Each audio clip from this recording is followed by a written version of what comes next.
Yeah, it's really wonderful to be speaking at Emphasis.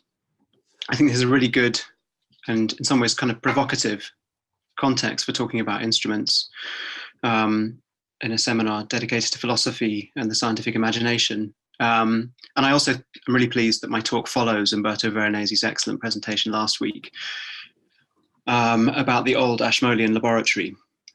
If you didn't see that, you can see it on the Emphasis website. If you just Google Emphasis seminar, you'll find a link to the video. And that was another talk about craft, about practice, and materials. And in fact, Umberto and I share some of the same conclusions about the importance of communities organized around certain kinds of manufacture and inquiry, and about the possibility of connecting people through analysis of materials themselves.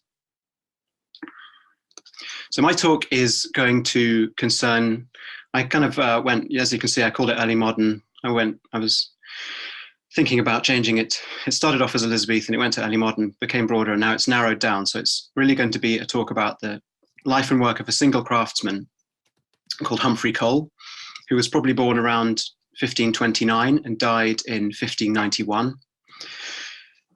Cole spent his adult life living in London, and his shop was located just at the top right of the map that you can see in front of you here. So if you can locate St. Paul's Cathedral on that map, just above the right-hand edge of my caption, then look above that, you'll see in a very ancient spelling, the name Cheapside, Chepesyde. And then there's a very narrow winding lane heading north from there. That's called Gutter Lane, and you can see a large house on Gutter Lane, or a large building, which was probably Goldsmith's Hall, which will become relevant later. Now, I've gestured back to Umberto's talk last week. I also have to, at this point, gesture forwards to Louise Devoy's talk on February the 6th next year in this series, because Louise is also going to be talking about Humphrey Cole. So the reason it's not just a fluke that we're the diaspora of the abandoned session on Cole that was going to be at the Harriet seminar. I think it was last September, and that got cancelled for obvious reasons. So I think that our talks will dovetail very well. I hope I don't steal too many of the points you want to make, Louise, but I think you're going to be talking mainly about instruments, and I suspect 2 new instruments that have recently come to light. And actually, slightly unusually, I'm going to be not talking so much about Cole's instruments. So obviously this is a biographical talk. It's simultaneously about 16th century mathematical practice, instrument making, and craft communities. And it's also at a different level about the possibilities of biography and the role of biography and biographical writing in reframing historical narrative. So my argument in outline, just to begin kind of at the end, is that in spite of the very extensive recent attention that's been paid to craft, to materials, to embodied knowledge, and more broadly to the practices of the various sciences over not just the early modern period, but the whole history of science, that in spite of all of that work, we lack a good account of the group of artisans who in fact are most explicitly concerned with the development of new universal instrumental knowledge, obviously the instrument makers themselves. So this, in some ways, is a strange proposition, and it's quite hard to formulate the problem. I think part of the complication, and the way I've been thinking about it, comes from the fact that ever since the earliest kind of new histories of materials and craft and the sciences in the 1940s with the work of Edgar Zilsel, and even before him, Boris Hessen in the 1930s, and certainly since the mid-1980s when you have works like Chapin and Schaffer's Leviathan and the Air Pump, and Jim Bennett's, I'm going to use the word magisterial now because he's in the room, paper, The Mechanics Philosophy and the Mechanical Philosophy, which I would strongly recommend you all to read, and is a kind of necessary backdrop to what I'm going to say. That in all of that work and in light of it, the recourse to instrumentation has been itself a kind of final clinching materialist move. And in these accounts and those that have followed, instruments play a kind of foundational or lie at the kind of bottom of a hierarchy in what's been certainly a revisionist and in some ways quite a radical new historiography of the scientific revolution, or at least of early modern history of science. But this leaves, I think, the craft of instrument making itself quite difficult to account for, or conversely, easy to account for with circular arguments. So instruments often seem to be made just because there was a demand for instruments from those who were promoting a new empiricism or advancing new conceptions and interconnections of the mathematical arts. And instrument makers in these accounts often seem like a sort of standing army who could be called on when necessary by courtiers, virtuosi, gentlemen practitioners, who often form the real focus of attention. So as I suggest in my title, what I want to try here is a different approach, and to look at the agency of artisans themselves and to see what kinds of identities they crafted, what kinds of communities they forged, and what kinds of knowledge they possessed. And this obviously is analogous to a large amount of other work by people like Pamela Smith and scholars in that who are working of that ilk. So one problem that I want to place front and center is that we, and maybe another reason why the instrument making community has been so difficult to account for, is that we lack sources, or the sources that we would want for these kinds of inquiries, and often have to proceed in roundabout ways, one of which is going to be pursued by the digital humanities techniques used in the project that Stephen mentioned, Tools of Knowledge, which starts next year. But there's another approach, which I'm going to be focusing on here, which is really begins with this map. This map is part of the famous copperplate map, the most accurate depiction of parts of London in the 1550s. And I think really that concepts of space and place can help us to understand the experiential and the economic and specifically the commercial situation faced by early modern artisans. And an inspiration for this approach is the recent biography of Chaucer by Marion Turner, called subtitled A European Life, which uses contemporary to Chaucer concepts of place and space to give life and meaning to the relatively scant details of his activities beyond, but also including his writing. And there's a strong analogy with what Turner proposes to do with Chaucer and what I'm doing here, where she interweaves the places he inhabited with the places that feature in his works. We can juxtapose and play off in some ways the places that instrument makers inhabited and the kinds of space implied by or even demanded by their products. So that's the kind of headline. I want to begin the talk proper with a juxtaposition. That is of an instrument, this instrument, and another map, which I'll just skip forward to show you here. So this is a map of London and its mathematical sites about 1600, which I'll come back to. And this is an astronomical quadrant made by Thomas Gemini in 1551. So the main function of this instrument was for telling the time. With the sites, which are now missing, you could use the degree scale on the curved bottom to take a measurement of the sun's height in the sky, and then by adjusting a bead on a string, which would have bisected the scale, you can then read the time from the curved lines engraved across the left-hand side by adjusting the bead to the date or the declination of the sun. So by extension, this instrument can be used for all sorts of angular measurements of stars, terrestrial objects.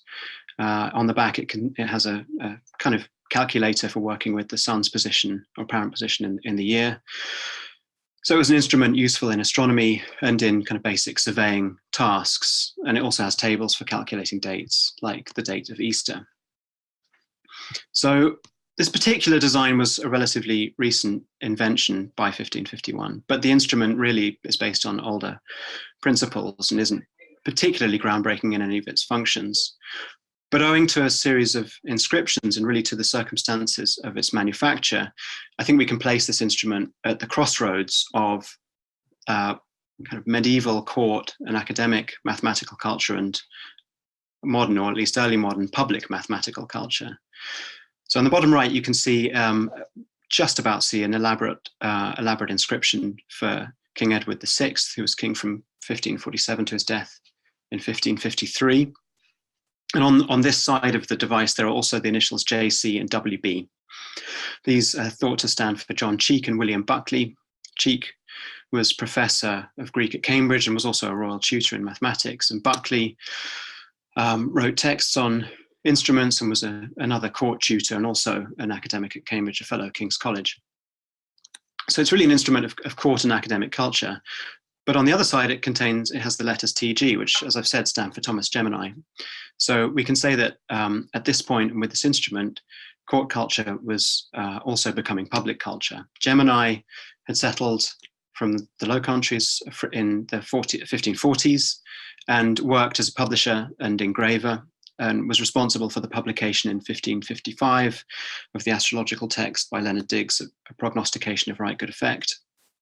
Was also involved in the production of Digges' treatise on surveying and measurement called Tectonicon, first published in 1556, printed by John Day for Gemini, and then again printed by and for Gemini and sold at his shop in 1561 and 62, the year that Gemini died.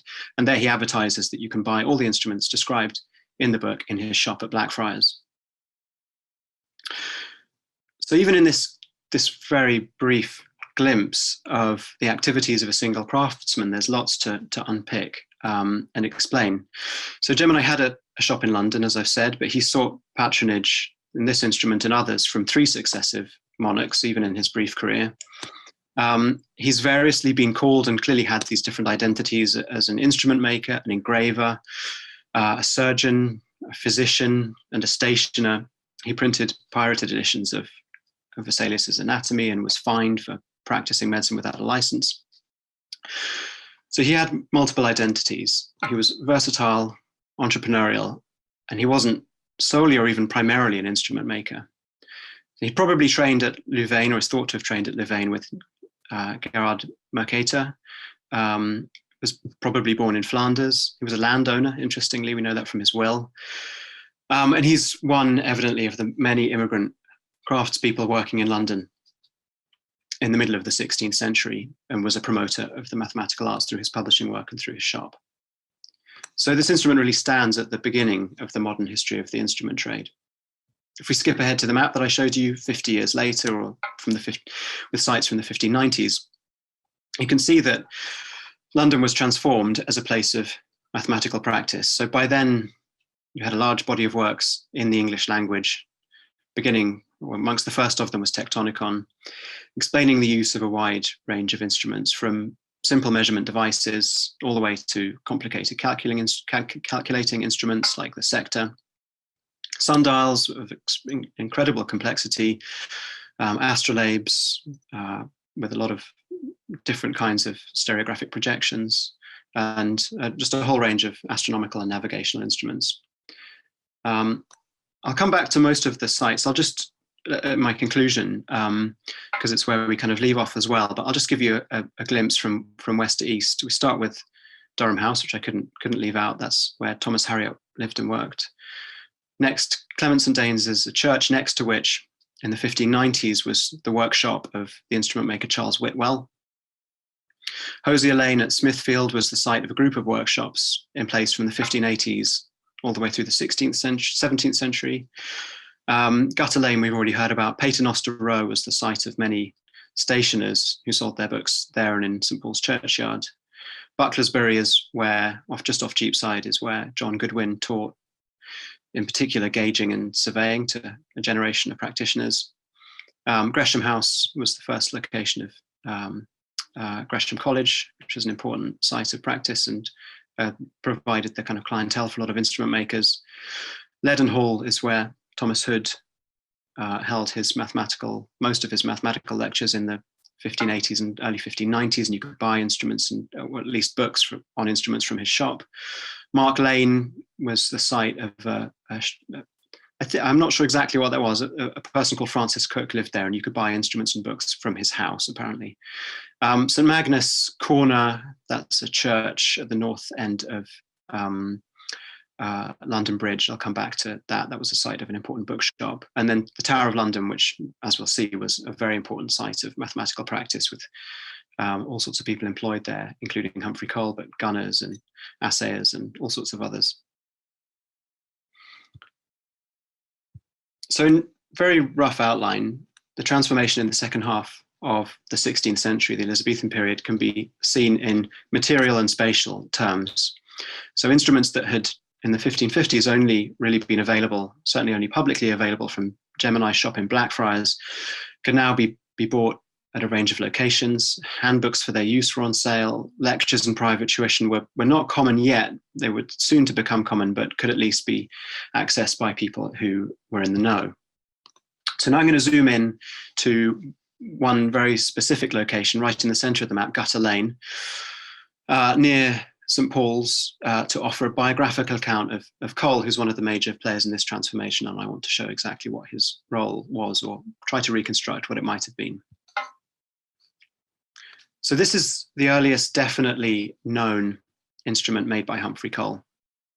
It's a very small, extremely intricate astronomical compendium made in 1568. When it reopens, you'll be able to see it at the History of Science Museum in Oxford, where it's been since the early 20th century. As you can see, it has, well, as I'll explain, it has a sundial folding out in the middle, which can be adjusted to various latitudes, which are engraved in the plate just underneath the sundial to the right, with lots of towns from all across Europe and beyond. Underneath the sundial to the left, you can see a little compass inset into a range of scales. These, if you lift up that leaf, can be unclipped and released so that the compass and the scales are handheld. And they serve to illustrate the relationship between the compass and its division into the winds, the surveying square around that, and then the kind of key part of the whole device, the 360-degree divided circle around the edge, which might seem like a sort of obvious bit of instrumentation, but was still relatively new in use in surveying by means of trigonometry in that period. So this instrument, if you think of it held in the hand with this part taken out and then offered and explained, is really a kind of gestural object used to communicate quite advanced new techniques. It's made in the shape of a book, and Cole calls it a book in his inscription where he signs it. Humphrey Cole made this book, he says, and it's known to have been made for the master of the Stationers' Company, Richard Jugg, who became master in that year. And there's a close relationship between the stationers and instrument makers. Thomas Gemini had been a member of the Stationers' Company. This may have been purchased for Jugg by his fellow stationers as to celebrate his becoming master. We don't know, but we do know that Cole worked with Jugg again in 1572 when he engraved a large map for the Bible that was published by Jugg. So this is one of 28 surviving instruments by Cole. These include a number of other compendia, which are extremely intricate and beautiful, devices for astronomical calculation, like the quadrant that we've seen by Gemini, but also for use by gunners in military uses, by surveyors, by navigators, carpenters, masons, architects. Explaining that Cole's importance was recognized a long time ago. So his instruments were used through the 17th century. He was listed in works about the history of English engraving in the 18th century, published a letter that he wrote to William Cecil, Lord Burleigh, was published in the 19th century, and many historians have dealt with him in the 20th. So he's not at all an unknown quantity. But until recently, we've known almost nothing about his life and the nature of his interest and expertise.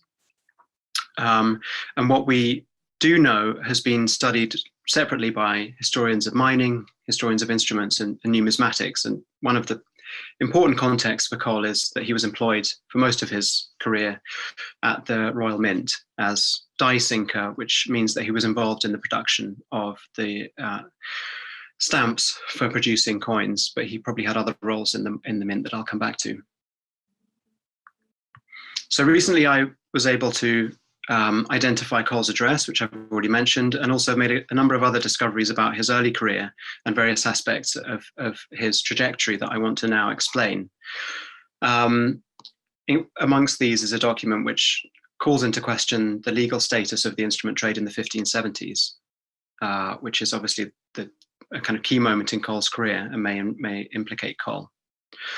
So briefly, to give a kind of biographical sketch, Cole was born in the north of England. We know that from the cartouche of his map, probably near Newcastle, as that's an area that comes up a number of times in his biography. He was long thought to have been born around 1530, just based on the various dates that he was active. But I think he was in fact born before 1529, probably just before 1529. Otherwise, he would have had to have been truly ancient when he died at the end of the century. So the evidence here is very patchy, but my inference is that his father was also called Humphrey Cole and was a servant in the household of Lord Lumley, who was a northern landowner. So it's unclear exactly the sequence of events, but certainly by 1550, our Humphrey Cole, the instrument maker, was the owner of a property that had formerly been owned by the son of Lord Lumley. And Cole sold this property to someone called Robert Tempest around 1550, possibly before that date. So he'd been a landowner and was at this point presumably quite wealthy owing to the sale of the property. It's likely that he came to London in the 1550s. There's some evidence from two instruments that can be tentatively attributed to Cole, held at the History of Science Museum in Oxford and the Adler Planetarium in Chicago, that he was working in the mid-1550s. And there's a reference which may be to Cole in the register of the Goldsmiths Company in 1557, which would place him there quite early.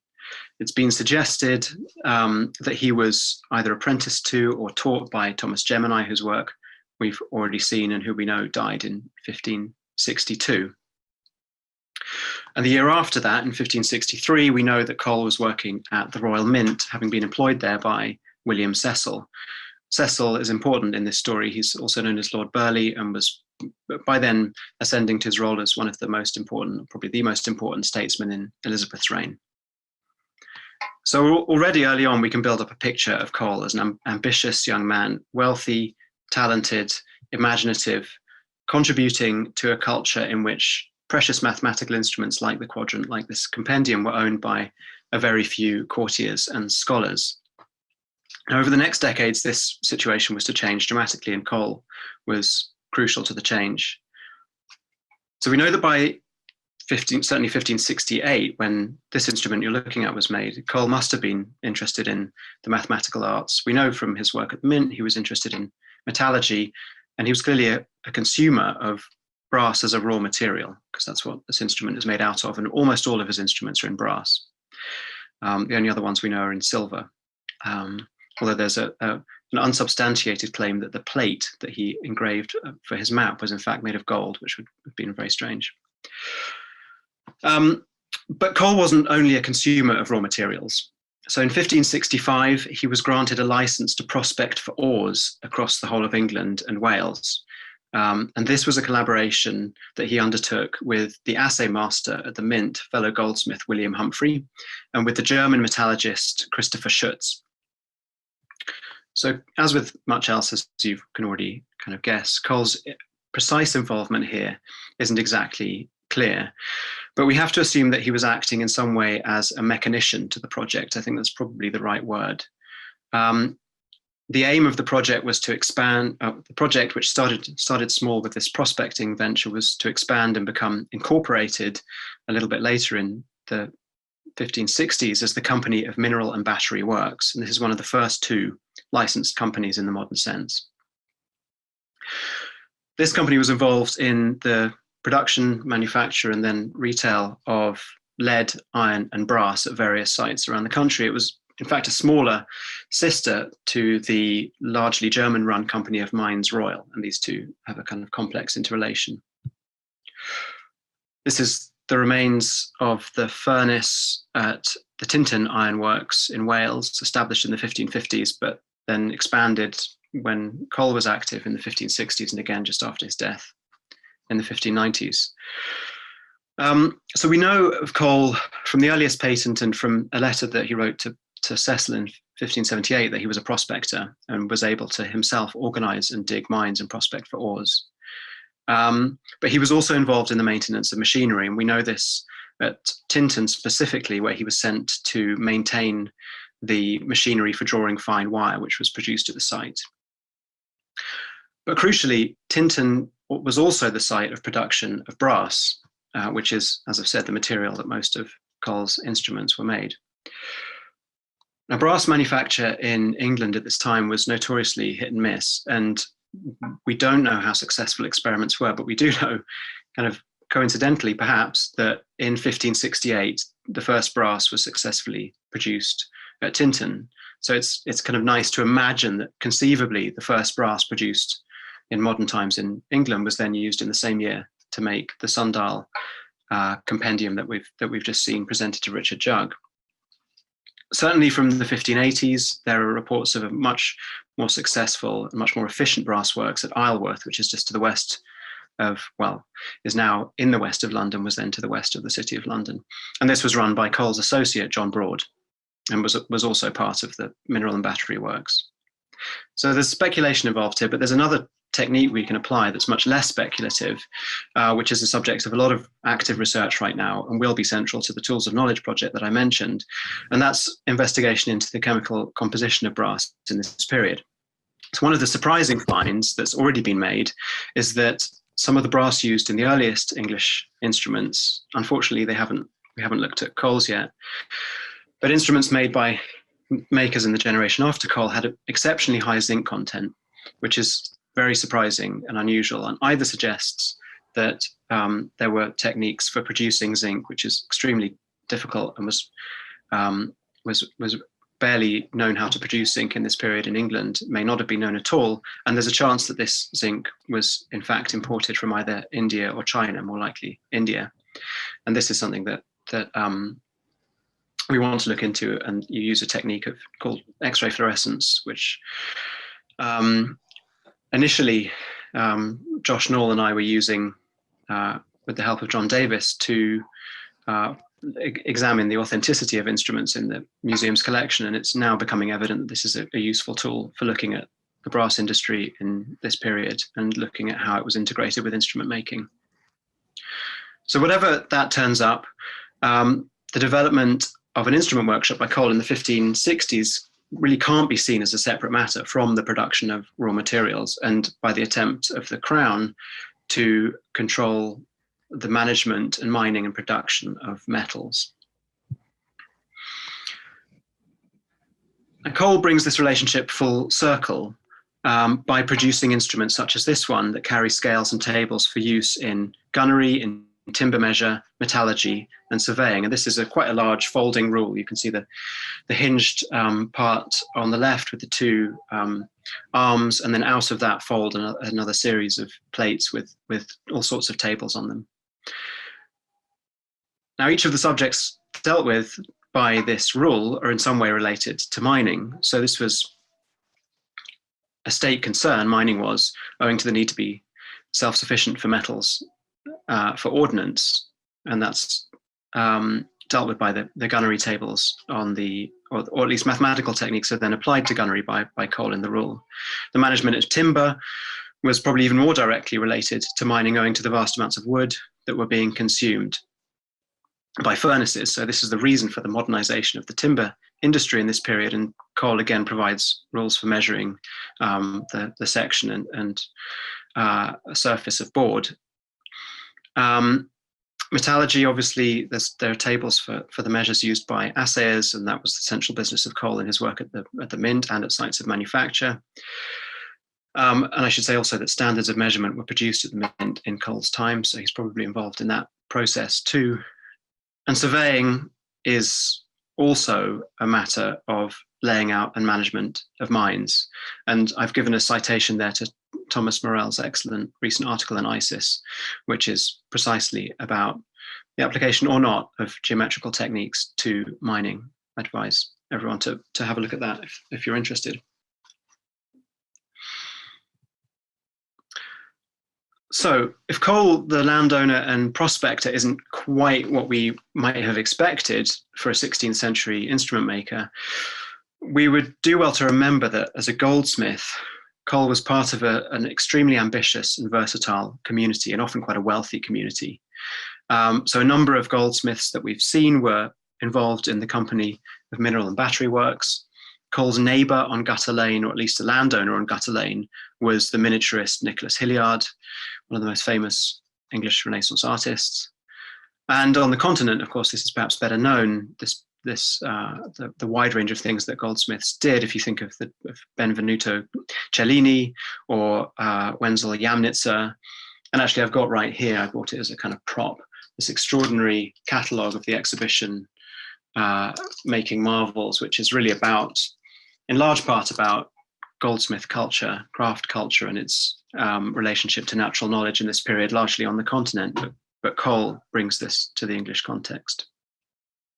And just there on the image, as you can see, is part of the Cheapside hoard, which, if you don't know, is a amazing, probably one of the greatest collections of archaeological finds from early modern England, and definitely the largest surviving collection of early modern jewellery that's ever been found.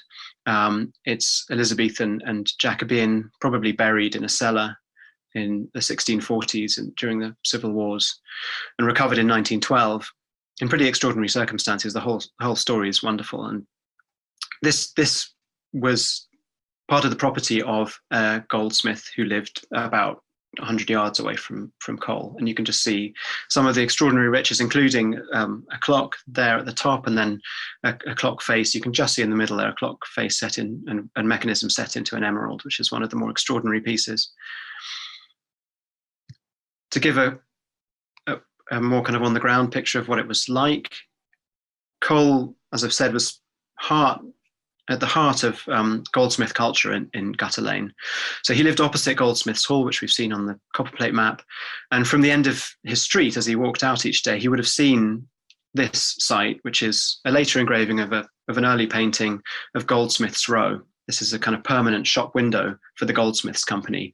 The shops were put up and then maintained by the Goldsmiths Company, who were the major landowner in the area. And you can actually see the goldsmiths standing in their doorways with the kind of apprentices piled up in the windows above, and then the plate on show. This is for a procession of Edward VI, but the site was unchanged for a long period after that. So nor was Cole's activity limited to these shores. So in the 1570s, he was involved as both instrument maker and advisor to the ill-fated Frobisher voyages, which went in search of the Northwest Passage. And this is a big story that I'm not going to go into in detail, but the key point is that these voyages were simultaneously attempts at colonization, attempts to secure trade routes, and attempts to scale up the extractive industry by the English crown, making their foreign possessions comparable, or the ambition was to make them comparable to those on the Iberian Peninsula, which had obviously silver and gold trading relationships with South and Central America.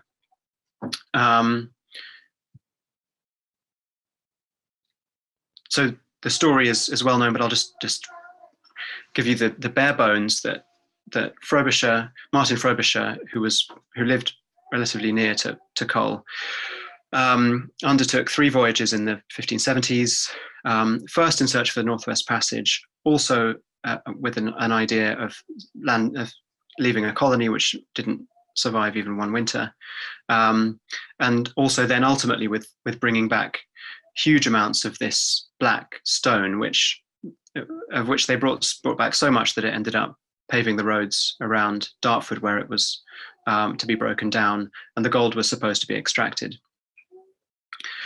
And it's now in a B&Q car park wall, amongst other things, which you can see to this day, which is pretty extraordinary.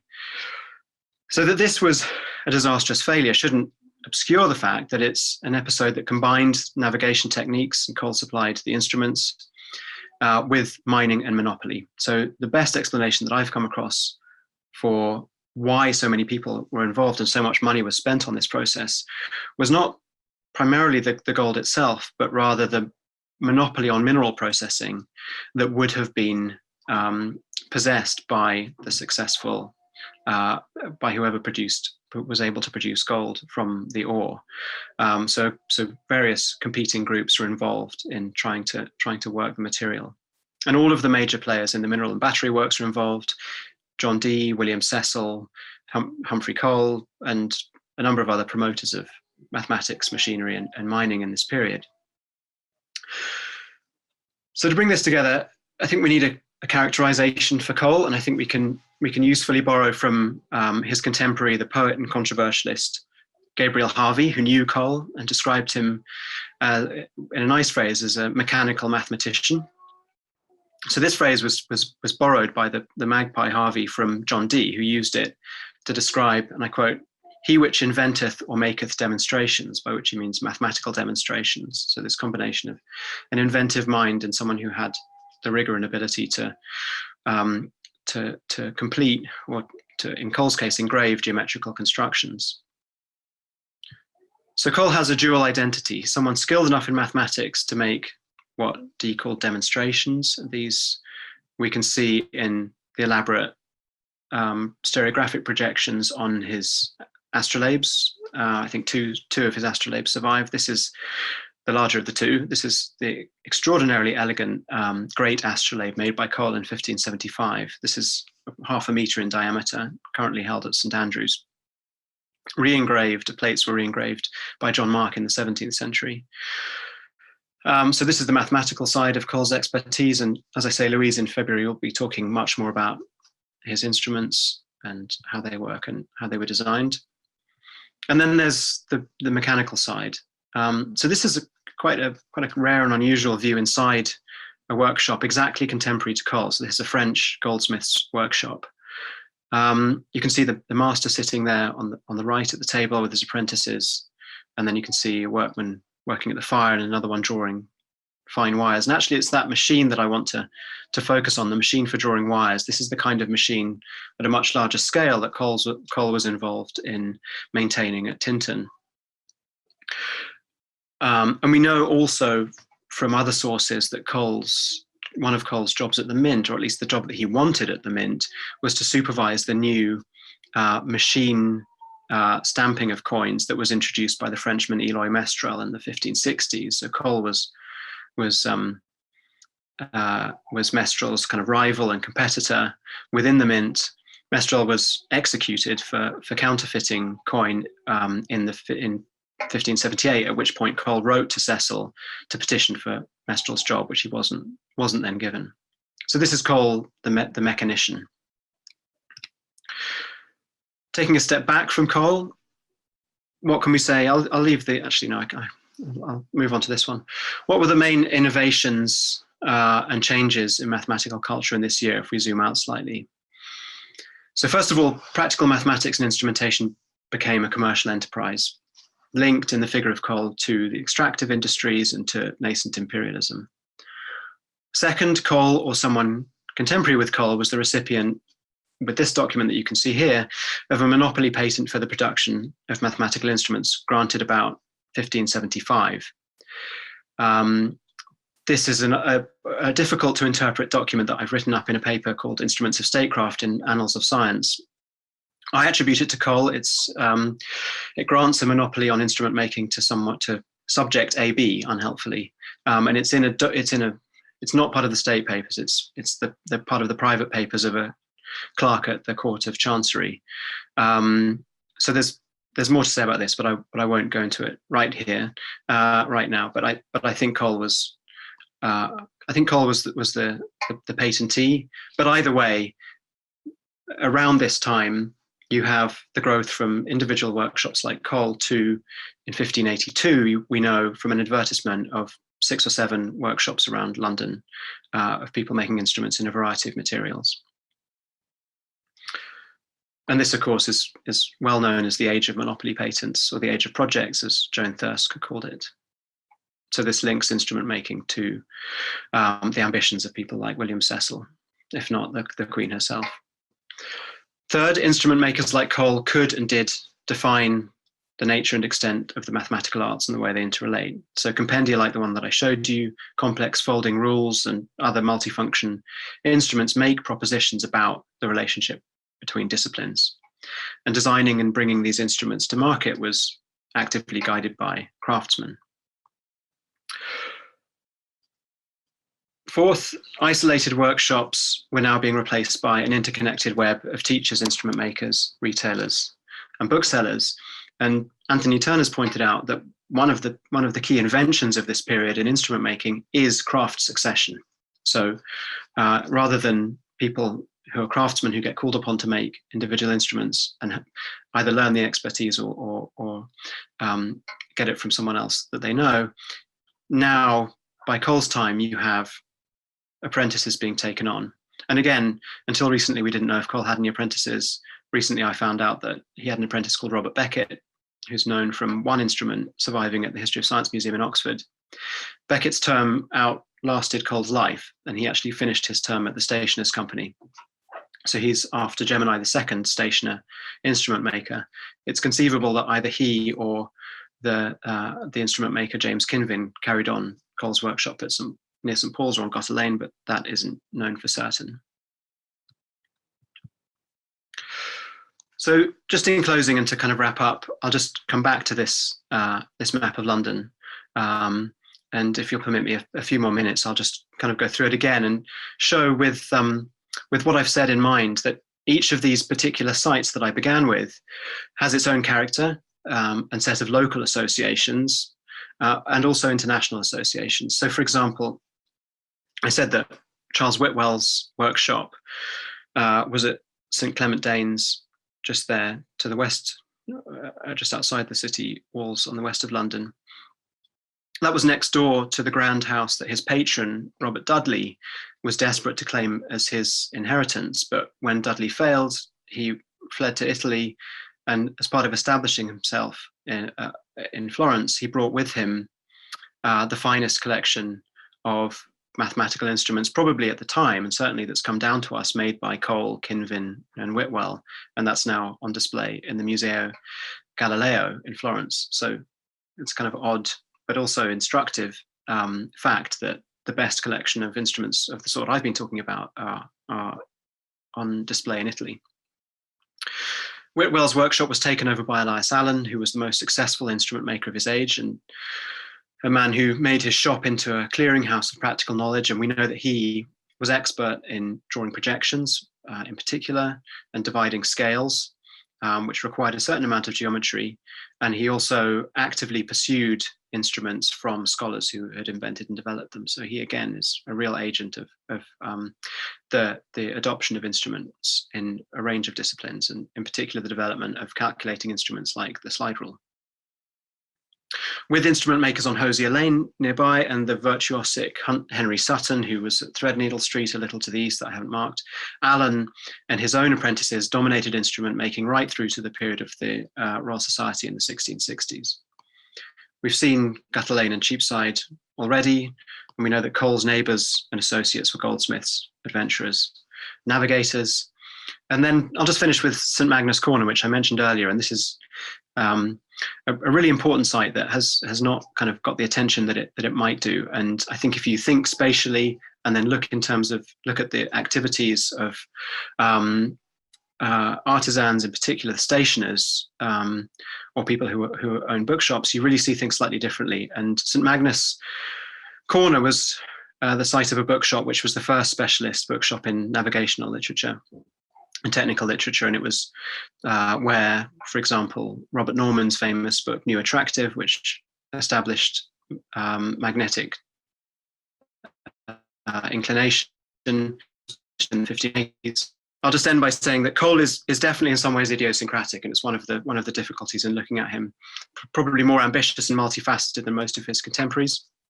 But then this is also a transitional phase in early modern science, and certainly in practical mathematics, when instruments didn't have the logistics and widespread use that they came to have later on, and when the economic and legal pattern of the trade wasn't established. So I don't think it's, in some ways, all that surprising that Cole is such a surprising character. And I'll say thank you very much.